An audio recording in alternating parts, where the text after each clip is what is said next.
A few years ago, I was doing a voiceover for a company in London in an audio edit suite there, just off Wardour Street in Soho, where all the kind of big audio edit suites were. And I thought I was doing all right. It was a kind of corporate type thing.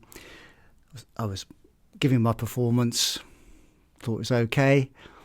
And then, sort of about 5 minutes into the session, the director suddenly came through on the talkback and said, "Can we stop?" And I thought, hello, what's going on here?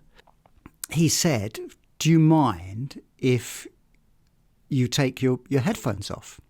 So I had my headphones on, and as you do, and that was partly so I could hear myself and hear the talkback. So they were in a control room through the glass, and they were next door, and obviously it makes sense to wear headphones, and also to hear yourself as a voiceover artist. That's what you do, isn't it? You listen to yourself. And I'd always done it like that, never done it any other way. And the director said, "Can you take those headphones off?" And I said, "Okay, but I'll feel completely naked not wearing them. And I've never, ever done it like this before." And I said, "Can I ask you the rationale? Why do you want me to remove them?" And he said, "Because what we're getting this end is a lot of voice and not very much meaning." And by that, he meant that I was listening to myself on the headphones that were pumping through into my ears, and I was probably being Mr. Voiceover Man, rather than just the conduit through which that meaning would flow. And he made a very good point. He said, "Look, your voice, we've booked you because we like your voice. You don't need to work on that. You've got that. We just want to hear the script, and we just want you to bring those words to life and tell the story that's on the page." I said, "Well, okay. It's a new one on me. I've never done it like this before." So I took my headphones off. I carried on.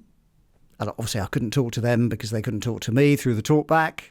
I could see them through the glass. As I started, I kind of glanced up, gave them a paragraph or two, and they started going like that. So I thought, I must be doing something right now. Anyway, went through the whole thing. And afterwards I said to them, that was so liberating for me as a voiceover artist who's always worn headphones. To not wear headphones is completely new. It's a totally novel idea.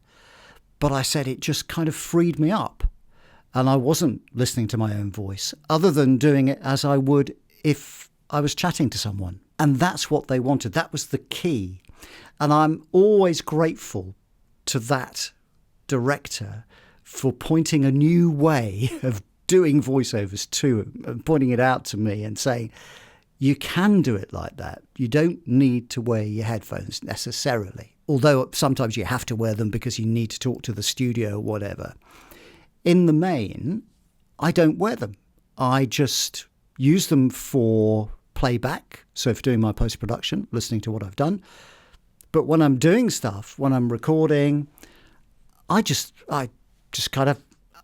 got naked ears, and I think it's a really good thing to at least experiment with. So when you come to doing your voiceovers, if you're used to wearing headphones or you think, I must put these on, try taking them off and see what happens.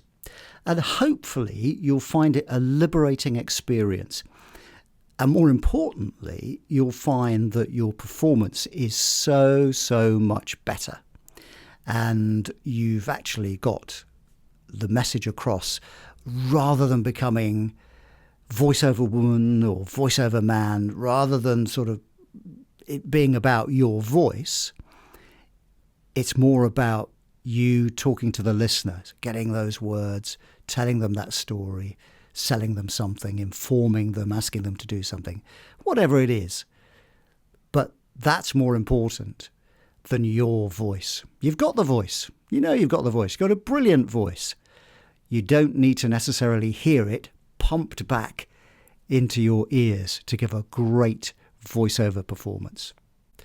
All right, thanks very much for watching today. Look after your voice and see you next time.